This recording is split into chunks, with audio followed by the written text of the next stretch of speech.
नमस्कार, मैं अमित श्री अरविंदो सोसाइटी की ओर से आपका हार्दिक स्वागत करता हूं। आज हम शिक्षा में शून्य निवेश नवाचार अर्थात ZIIEI कार्यक्रम के द्वारा संकलित किए गए एक रोचक नवाचार गृह कार्य परिवेश में व्यवहारिक शिक्षा लेकर उपस्थित हुए हैं।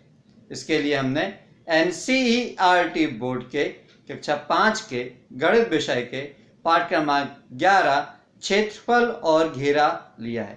यह पाठ क्षेत्रफल और घेरा के माध्यम से विभिन्न ज्यामितीय आकृतियों के परिमाप और क्षेत्रफल को कैसे ज्ञात किया जा सकता है, इसको हम अच्छे प्रकार से समझ सकते हैं।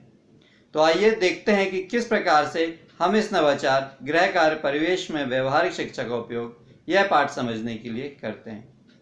जैसा कि नाम से ही विदित होता है, गृह कार्य परिवेश में व्यवहारिक शिक्षा अर्थात विद्यार्थी अपने घर और घर के आसपास के वातावरण से अनुभव लेकर ही पाठ की समझ और अधिक विकसित कर लेते हैं, और यही इस नवाचार की मुख्य नवीनता या विशेषता होती है।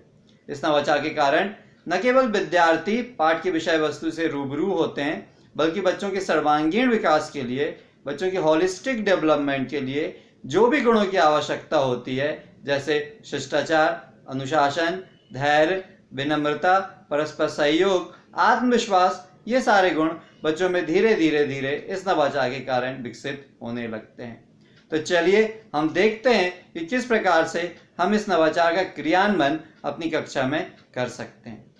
इस नवाचार का क्रियान्वयन एज ए रिवीजन या पुनरावृत्ति के रूप में होता है, इसलिए शिक्षक पहले से यह सुनिश्चित करके रखते हैं कि इस पाठ का निर्माण, व्याख्या और समझाइश कक्षा में पहले ही कंप्लीट हो चुकी हो, इस नवाचार के क्रियान्वयन के पूर्व।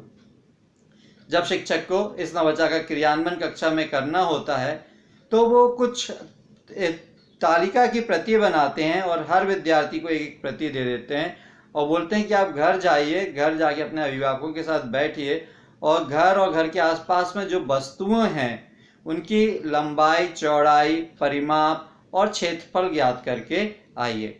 वो बच्चे ले जाते हैं अपने विद्यार्थियों, जो विद्यार्थी होते हैं वो जो तालिका है वो ले जाते हैं अपने घर और किसी भी वस्तु का नाम लिखते हैं, उसकी लंबाई लिखते हैं, उसकी चौड़ाई लिखते हैं, उसका परिमाप लिखते हैं और उसका क्षेत्रफल लिखते हैं, और दूसरे दिन वो कक्षा में लाके सभी बच्चों को वो सुनाते हैं।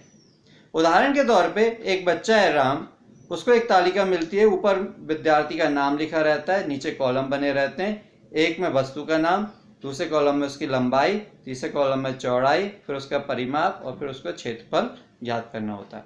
वो तालिका लेके घर पहुंचता है, घर में अपने अभिभावकों के साथ बैठता है और खिड़की का नाप लेता है। खिड़की की उसकी लंबाई है 1 फीट, चौड़ाई है उसकी 2 फीट, तो वो लिख लेता है खिड़की लंबाई 1 फीट, चौड़ाई 2 फीट। अब उसका परिमाप लिख लेता है 1 1 2 और 2 2 4, तो 6 फीट ऐसा करके वो परिमाप लिखता है। उस प्रकार से वो क्षेत्रफल भी निकाल लेता है कि क्षेत्रफल कितना हुआ और लिख देता है। इस प्रकार की एक्टिविटी सारे बच्चे करते हैं और सारे वो तालिका भर के लाते हैं और दूसरे दिन कक्षा में वो सुनाते हैं। इस प्रकार की क्रिया से सभी बच्चों को लंबाई, चौड़ाई, परिमाप, क्षेत्रफल आदि के कॉन्सेप्ट अच्छे प्रकार से क्लियर हो जाते हैं और समझ में आ जाते हैं। उम्मीद है कि नवाचार का क्रियान्वयन आपको भी बहुत पसंद आया होगा और उसका क्रियान्वयन आप अपने विद्यालय में जरूर करेंगे। हमें पूर्ण विश्वास है कि इसके बहुत अच्छे सकारात्मक परिणाम आपको देखने को मिलेंगे और आपके स्कूल की लर्निंग आउटकम में जरूर वृद्धि होगी। यदि ये वीडियो आप फेसबुक के माध्यम से देख रहे हैं तो ZIIEI का फेसबुक पेज जरूर लाइक कीजिए। अभी तक यदि आपने ZIIEI का यूट्यूब चैनल सब्सक्राइब नहीं किया है तो प्लीज़ वो आप यूट्यूब चैनल सब्सक्राइब कर लीजिए। नीचे डिस्क्रिप्शन पे इनोवेटिव पाठशाला मोबाइल ऐप का लिंक मौजूद है, जिसे आप डाउनलोड करके इसी प्रकार के रोचक, मनोरंजक और ज्ञानवर्धक नवाचार प्राप्त कर सकते हैं और अपने स्कूल का लर्निंग आउटकम बढ़ाने में मदद कर सकते हैं। वीडियो देखने के लिए बहुत बहुत धन्यवाद। नमस्कार।